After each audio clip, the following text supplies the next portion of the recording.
Thank you, Martin, for that super kind and very generous introduction. And it's really my pleasure to chat with you guys today. My only regret is that I couldn't visit in person. I told Martin that I'd be glad to speak today on the condition that I can actually visit in person at some point in the future.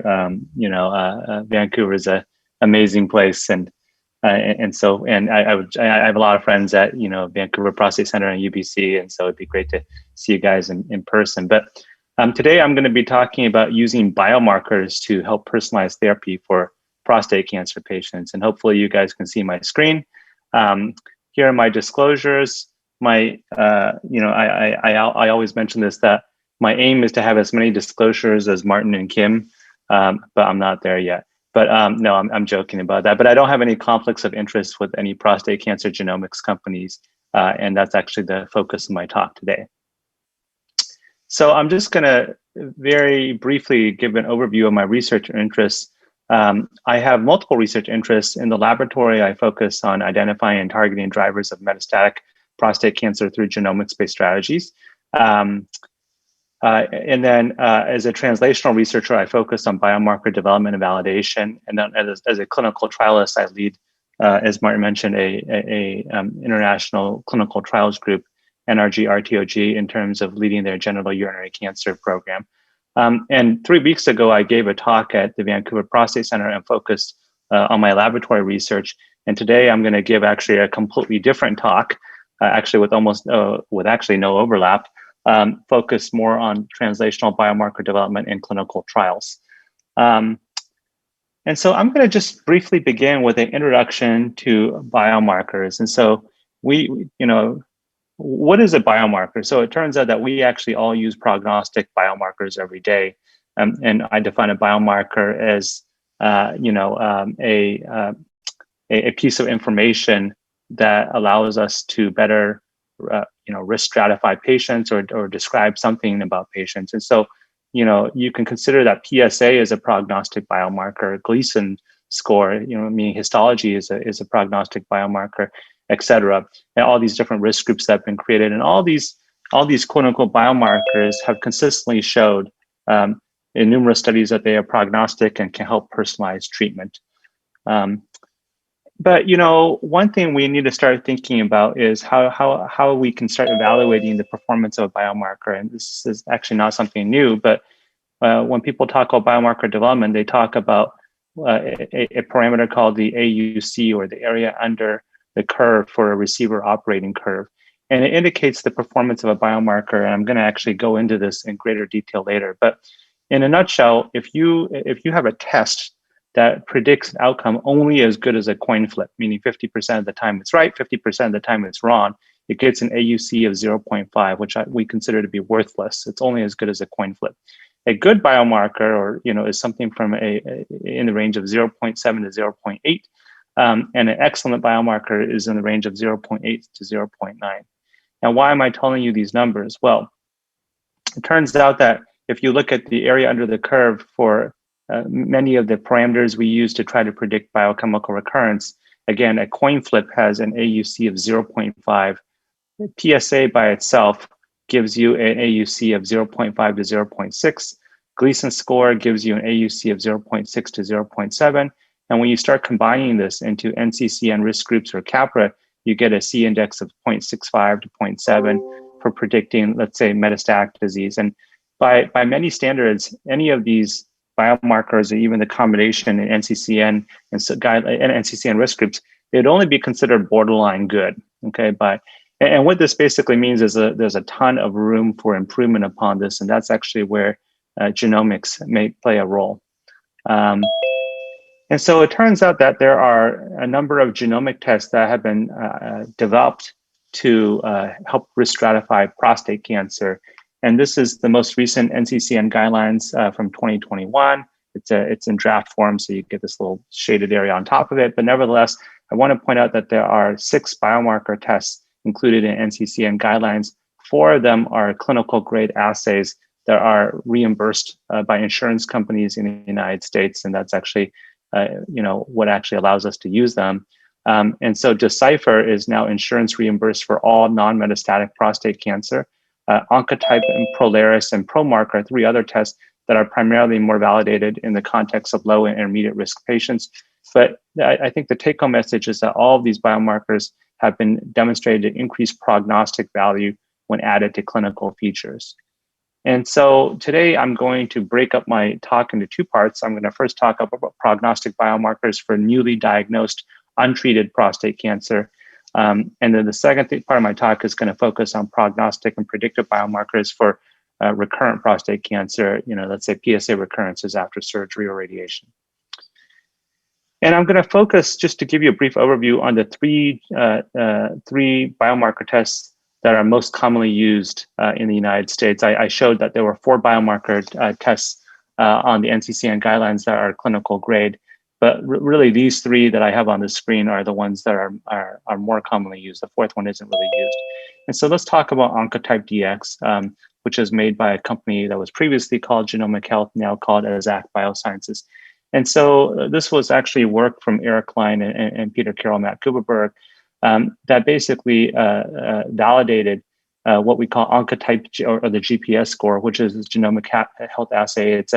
It's basically a PCR assay for 17 genes. And what it's been shown is that this 17 gene assay basically helps predict the chance of biopsy upstaging at the time of prostatectomy.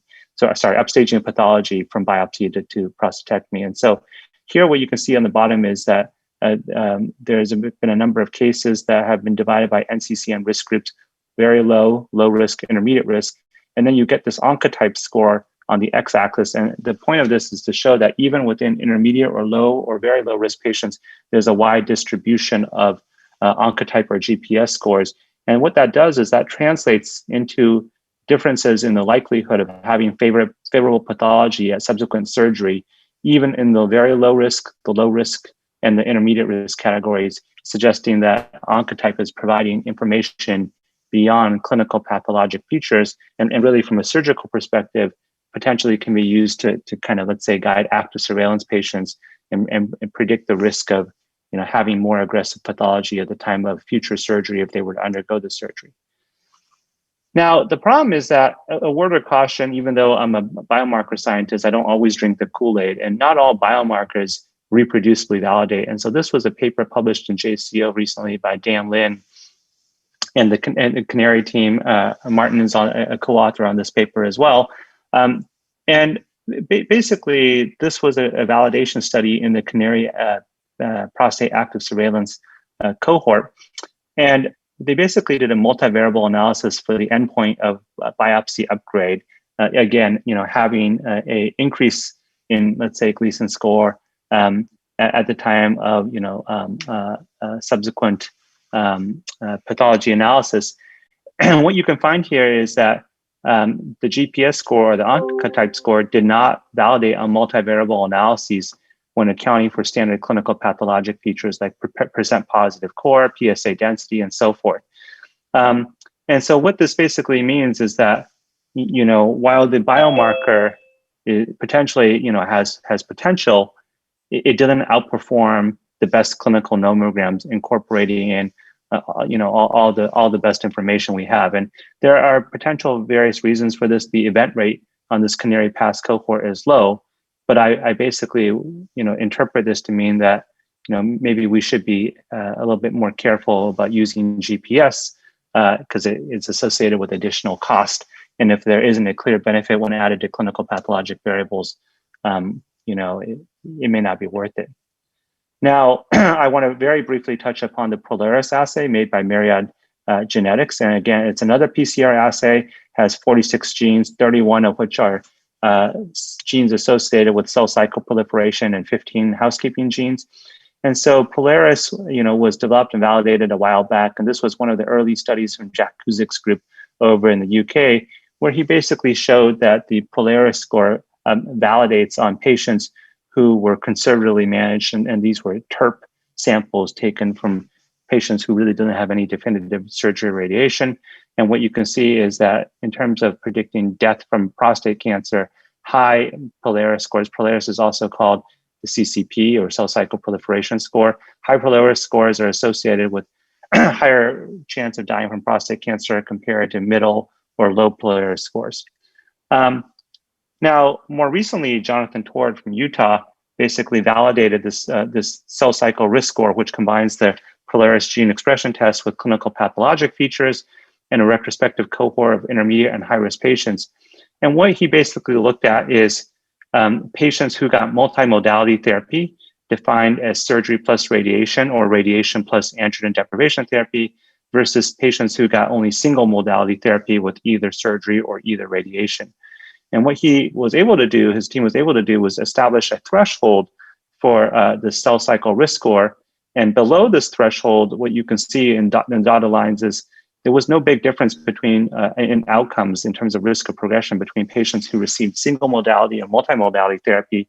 But above this threshold, you can see this in the solid lines, patients who got single modality therapy had a very, very high risk of progression compared to patients who got multimodality therapy.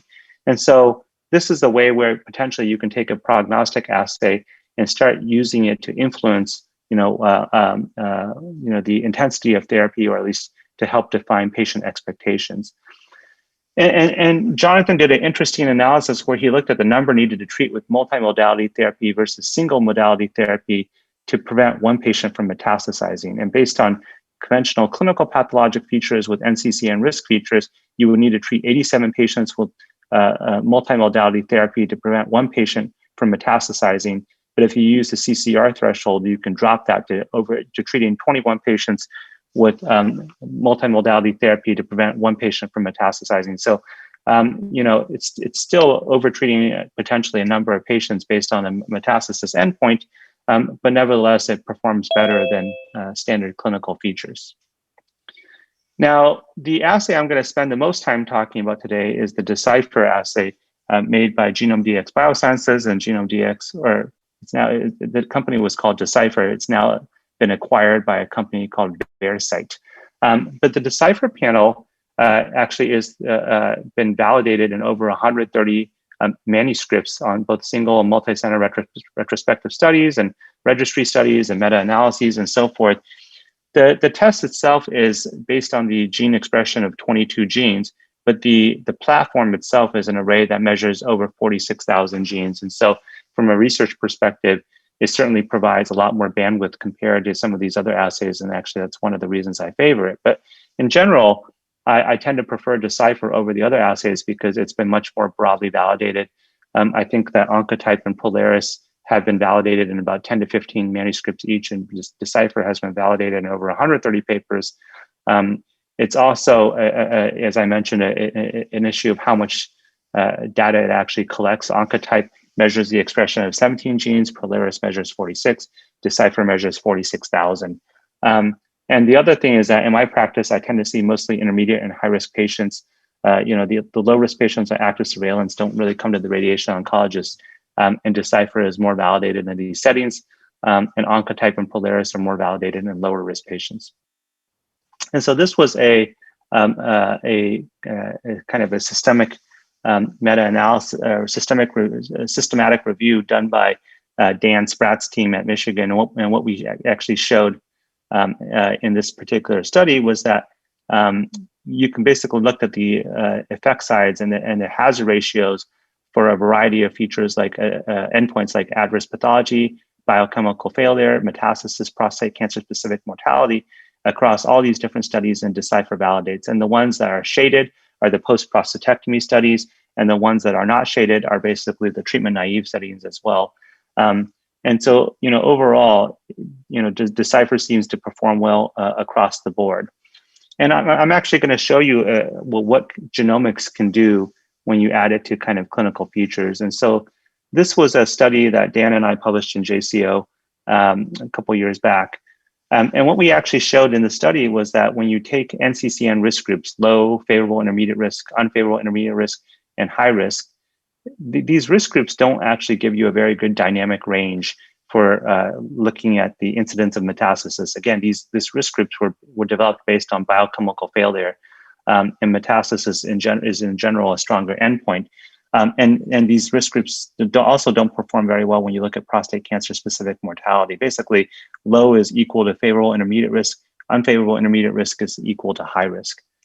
And what we did was we basically integrated in genomics with Decipher into kind of the NCCN risk groups, and we were able to come up with a six-tiered system with basically 6 clinical genomic risk groups. And what you can now see is that when you look at the metastatic endpoint, you get a much nicer spread between your 6 groups. It turns out that very low and low still tends to be very, very low risk of metastasis, but here you can kind of see the intermediate risk and the high risk kind of separating out as well. And what was particularly interesting is looking at what having genomic information does in terms of reclassifying a patient's risk of metastasis. And so I want you to focus on the favorable intermediate risk group, which is the third column from the left here. And so when you add in genomics into the NCCN defined favorable intermediate risk group, 44% of favorable intermediate risk patients are now reclassified as low risk. Similarly, when you look at unfavorable intermediate risk, 41% of unfavorable intermediate risk are now reclassified as high risk when you add genomics. And so clearly, genomics allows you to better define or better identify patient risk of metastasis, and I think that's useful. Now, how do we actually, utilize this information? And so I'm going to now show you some data on how we incorporate this information into clinical trials. And so this is a study from Ali Berlin's group at the Princess Margaret Hospital, and what he basically looked at is the performance of Decipher in patients with intermediate risk prostate cancer treated with just definitive radiation alone. And what you can see is that he was able to identify patients with low Decipher score who had no metastatic events. Again, this is a smaller cohort, but nevertheless, when you look at the AUC values here, and remember, I had told you an AUC of 0.5 was a coin flip, an AUC of 0.7 to 0.8 was good, a AUC of 0.8 to 0.9 is excellent. And so what you can see here is that the NCCN risk groups by itself gives you, a performance that isn't very good. Again, this is a smaller cohort, but it really 0.54 is really not very good. The genomics by itself gets you to 0.86, and the clinical genomics gets you to 0.89. So this genomic data is really actually performing quite well. And so we're able to take information like this and start big phase 3 studies. And so this is a study we are developing in the context of the NRG clinical trials group. And this study actually has been approved for development by the NCI, so it will be funded. It's being led by Ali and Neil Desai. And this takes patients with unfavorable intermediate risk prostate cancer. And the standard of care currently for these patients is, if they get radiation, is radiation and short-term androgen deprivation therapy. And so what happens is that all patients undergo testing with the Decipher classifier. Those patients with low Decipher score are subsequently randomized basically to the standard of care, which is radiation and short-term androgen deprivation therapy versus radiation alone. So a de-escalated experimental arm of radiation alone. Those patients with intermediate and high Decipher score are randomized to, again, the standard arm, which is radiation and short-term androgen deprivation therapy, plus on the experimental arm, they receive Apalutamide added to this. This is a 2,400 patient study with a metastasis-free survival endpoint. And it's nice because, number one, you can look at a novel therapeutic. Number two, you can validate your biomarker because there's a population of low or intermediate to high Decipher patients that all receive the same treatment. And you can also look at de-escalation as well. And I think these kind of studies are probably the future in terms of where we as a field need to go.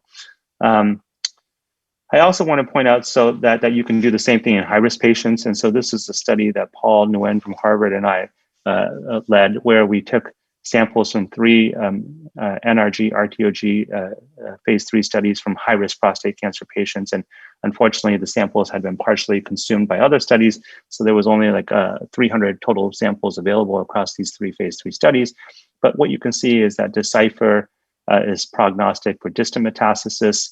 This is, in these 3 trials, this is high-risk Decipher on the red, intermediate risk Decipher on the brown, and low-risk Decipher on the blue. And you can see similar trends where high Decipher patients have poor overall survival.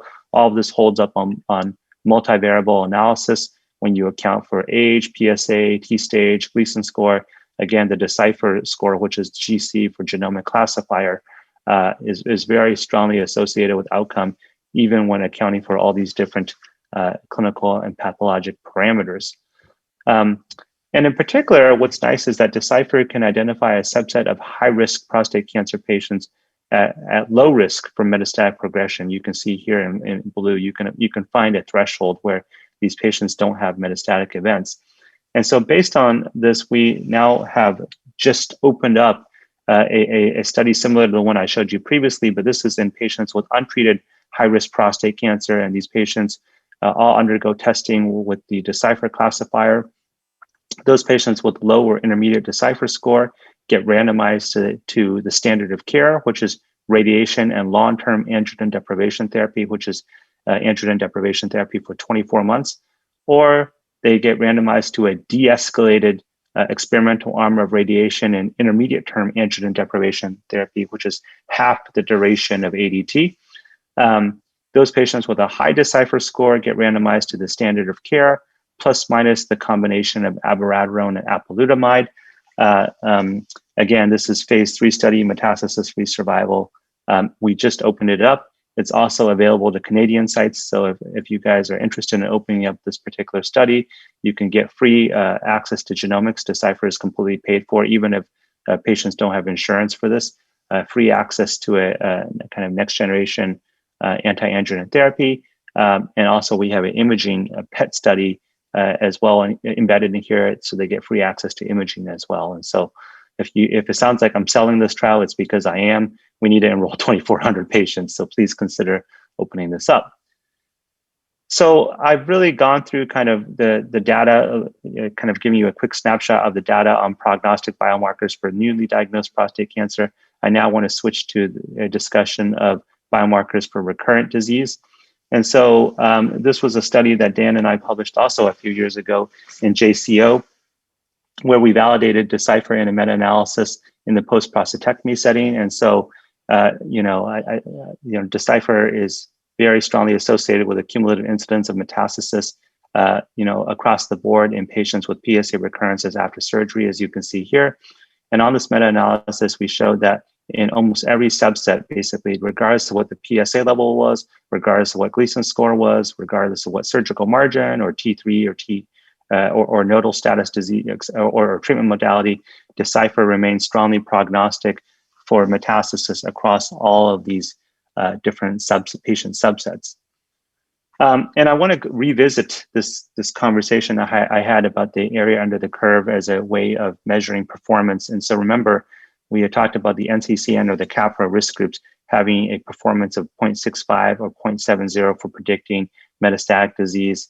So what happens when we take Decipher and we added NCCN risk groups? So in this particular meta-analysis across the board, the NCCN risk groups had a area under the curve of about 0.68 for predicting metastasis. When you add Decipher to it, it increases the performance from 0.68 to 0.84. So that takes it from borderline good into the excellent category. It's a big improvement in the biomarker world.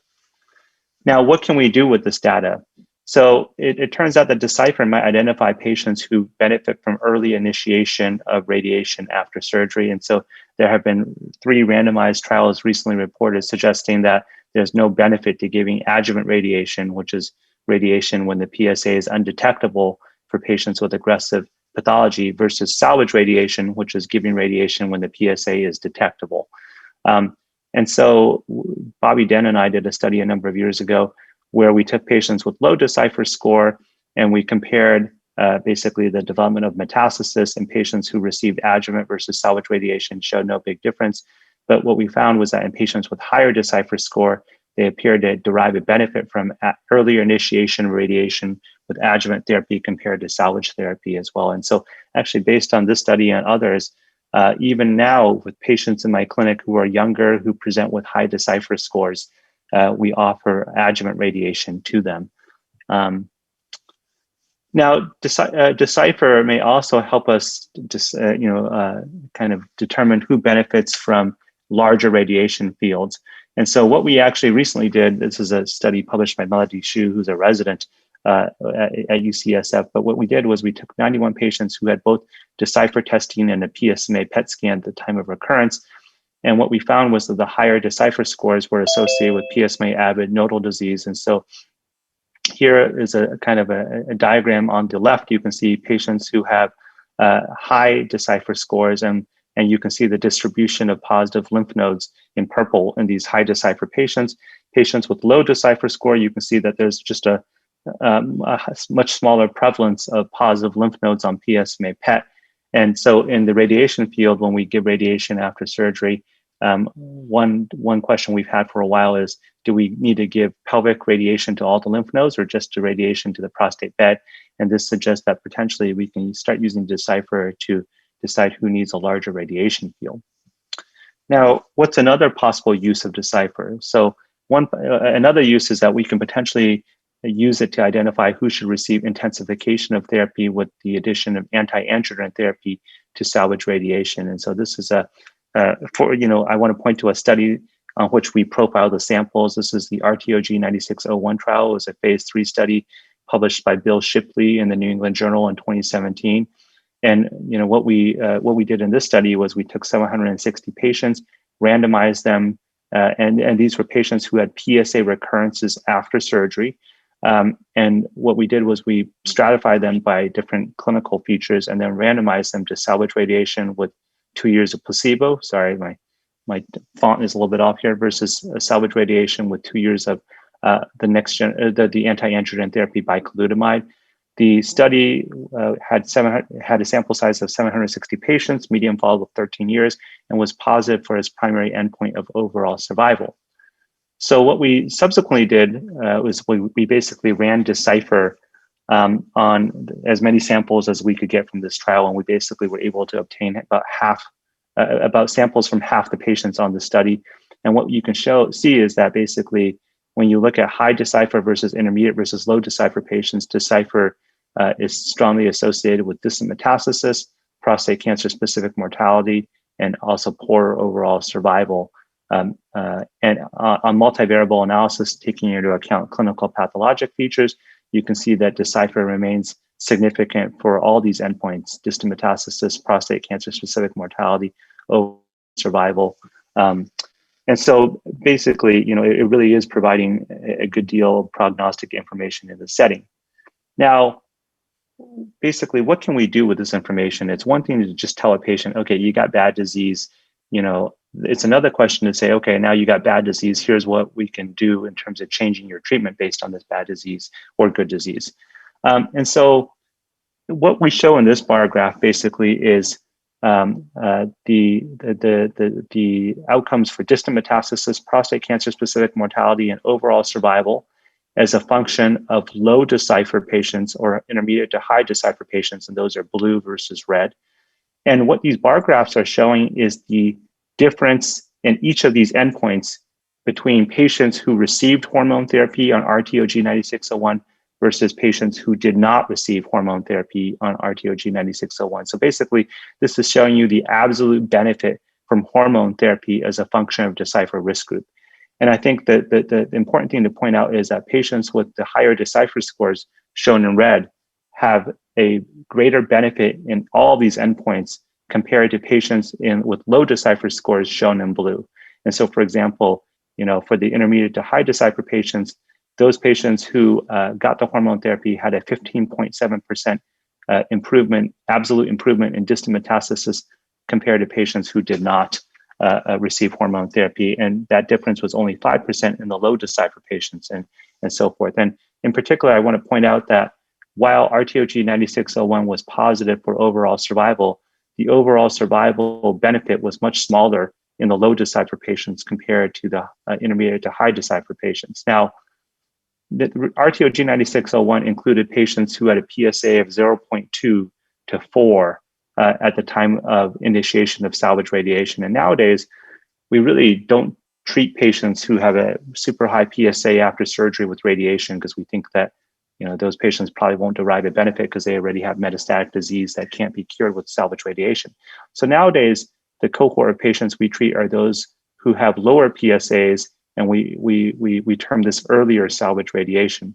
And so this is the same kind of bar plots now for distant metastasis, prostate cancer-specific mortality, and overall survival, but now in only the subset of patients who had lower PSAs on RTOG 9601. And this was this PSA cut point was chosen because this represents the bottom half of the population in terms of lower PSAs. And now when you take these patients who have lower PSAs and you look at the benefit they receive from the addition of anti-androgen therapy to radiation, the point I want to bring up is that now the low Decipher patients really have no benefit in any of these endpoints, and actually they had worse overall survival with the addition of anti-androgen therapy to radiation. And what we showed in the study was that there was a much higher risk, or a moderately higher risk of cardiovascular events in patients treated with bicalutamide compared to patients who did not receive the bicalutamide. And so even though the anti-androgen therapy is potentially resulting in kind of improvements in disease control, in the entire study population, the majority of the benefit is in patients with intermediate to high Decipher scores compared to those with low Decipher scores.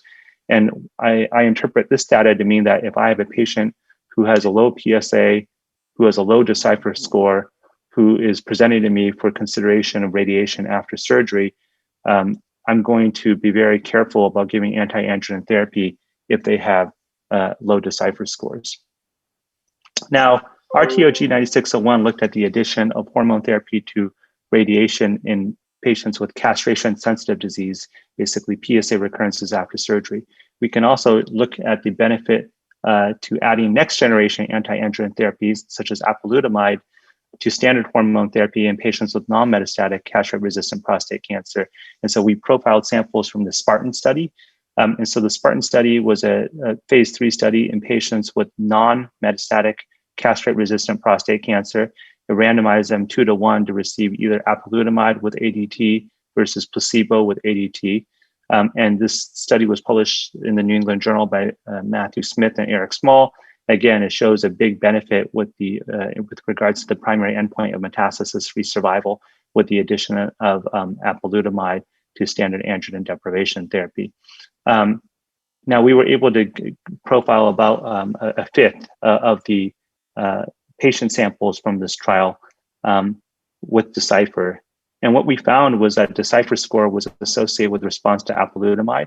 So on the left, you can see Kaplan-Meier plots for metastasis-free survival in patients with high Decipher score. On the right, you can see the similar plots with patients with low Decipher score. And I want to point out that both patients with high and low Decipher score benefited from the addition of apalutamide, shown in blue, to placebo, shown in red, but that the magnitude of benefit was much greater in patients with high Decipher score. The other point I want to bring up is that these are patients with non-metastatic castrate-resistant prostate cancer. And what that means is that these patients were diagnosed with prostate cancer. They underwent a diagnostic biopsy at that time. And then they were treated with either surgery or radiation. They had disease recurrence. They were treated with a standard androgen deprivation therapy. They became castrate-resistant, and then they were randomized to apalutamide or no apalutamide on the Spartan study. So the median time between the initial diagnostic biopsy that was profiled and randomization on the Spartan was 6 years. And so it's actually remarkable that a biomarker from a tissue sample from a patient 6 years earlier predicts a treatment response 6 years later. And so that was one of the major findings of our study. But the other point to bring up is that when you now take a look at metastasis-free survival as a function of patients who received apalutamide versus patients who did not receive apalutamide, what you can see is that, on the placebo arm, again, patients with high Decipher score did worse than patients with low Decipher score. But on the apalutamide arm, there's no difference now in outcomes between high versus low Decipher, suggesting that the addition of apalutamide overcame the negative prognosis associated with high Decipher scores. Now, I also want to make a brief point about biomarkers. And so there's a difference between prognostic biomarkers and predictive biomarkers. And most cancer biomarker studies focused on prognostic biomarkers that provide information on outcomes independent of the treatment received. And an example of this is Decipher, Prolaris, Oncotype. These are all prognostic biomarkers. And what I basically mean by a prognostic biomarker is that patients with a high Decipher score, they tend to do worse no matter what. Basically they do worse across the board, regardless of whether they got radiation or androgen deprivation therapy or apalutamide. That the patients with more aggressive disease may benefit more from intensification of treatment, but in general, the Decipher score isn't specific in terms of predicting response to a particular therapy. Now, in contrast, a predictive biomarker is specifically identifies response or resistance to a particular therapy, but not to all therapies. And what I mean by that is, like, if you wanted a biomarker of response to hormone therapy, it would be specific to hormone therapy, and it wouldn't also predict benefit from radiation therapy as well. And so while prognostic biomarkers are useful, and I've shown you many examples of this, meaning that aggressive disease should, be enrolled on, patients with aggressive disease should be enrolled on clinical trials to receive more intensive therapy, predictive biomarkers are actually needed to select the exact right treatment for each patient. And so one area of research that my group is interested in is developing predictive biomarkers to predict response to androgen deprivation therapy. And for this, we took lessons from the breast cancer field. And what we did was we used the PAM50 test. And the PAM50 test is a clinically utilized genomic test that identifies the intrinsic breast cancer subtypes, luminal A, luminal B, basal disease, among others, to determine who should receive adjuvant endocrine therapy after surgery for breast cancer. And it's now widely used. And so we hypothesized that prostate and breast cancer are similar hormone-driven cancers, and that the PAM50 classifier could also be applied to prostate cancer patients to determine sensitivity to androgen deprivation therapy. And so this was a study we published a number of years ago, led by George Zhao, who was a resident in my lab, who now has his own lab.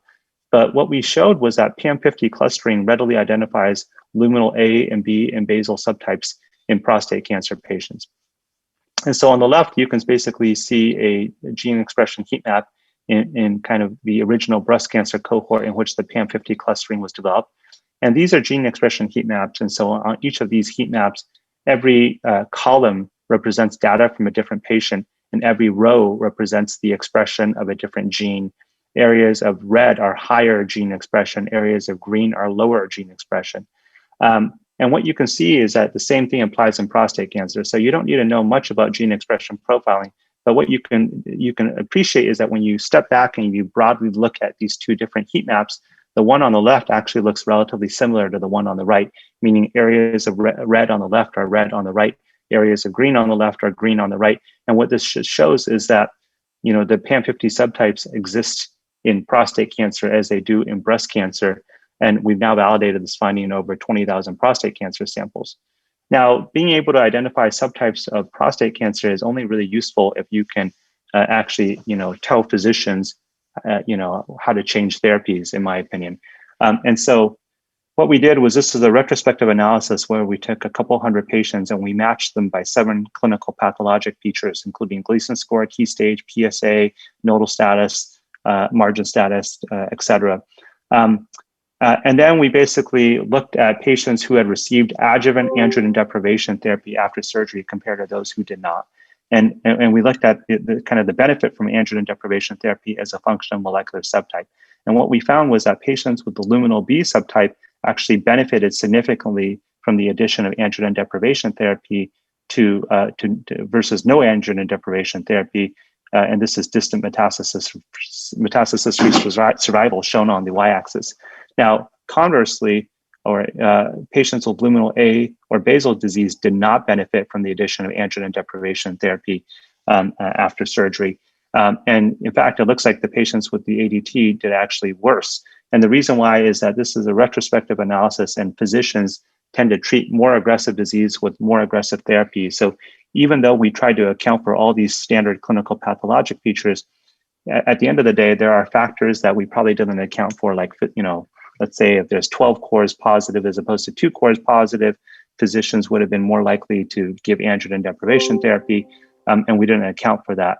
But that bias is actually true in the luminal B patients as well, and so it makes this benefit from androgen deprivation therapy on the luminal B patients even more impressive. It means we're underestimating the effect, of the treatment. So what we then did was we incorporated the PAM50 classifier into a national clinical trial. This is the NRGGU-006 study led by Dan Spratt and myself. We took patients who had PSA recurrences and one of these, at least one of these following clinical risk features. We stratified them by PAM50 status, and we randomized them to salvage radiation plus apalutamide, next generation anti-androgen therapy, versus salvage radiation alone. This was 324 patients. We thought we would accrue over about 3.5 years. We actually accrued in about 14 months. It accrued super fast because patients actually don't want androgen deprivation therapy, and physicians want a predictive test determining who should receive androgen deprivation therapy. Now, in addition to looking at developing classifiers to predict response to androgen deprivation therapy, we've also done the same thing to try to predict benefit from post-op radiation. So earlier, I showed you that Decipher predicted benefit from adjuvant versus salvage radiation, which is the timing of radiation. But it turns out that Decipher actually doesn't tell you who should get post-op radiation at all versus who should never get post-op radiation.